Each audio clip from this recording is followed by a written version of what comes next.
100 лет не снимал ремонт. Некогда было, лежал в больнице. Сейчас показываю, что происходит. Ставим перегородку из гипсокартона. Делаю я заподлицо с вытяжкой на кухне. Здесь потом нарастим еще немного дверной проем. И дверь будет откатная, выкатная. Не хочу я никаких вот тут наличников, ничего. Просто будет вот здесь, потом здесь встанет шкаф.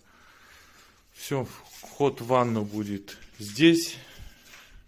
Вход в туалет здесь. Здесь потом поставим перегородку. Здесь я ротмантом уже нарастил. То, что выломали. Поставим перегородочку. И будет нормально. Сначала думал ванну ставить так. Потом передумал, поставлю как было. Сюда поставлю более широкую раковину. И стиральную машину. И здесь будет пространство у меня, полотенцесушитель. И здесь удобно будет умываться.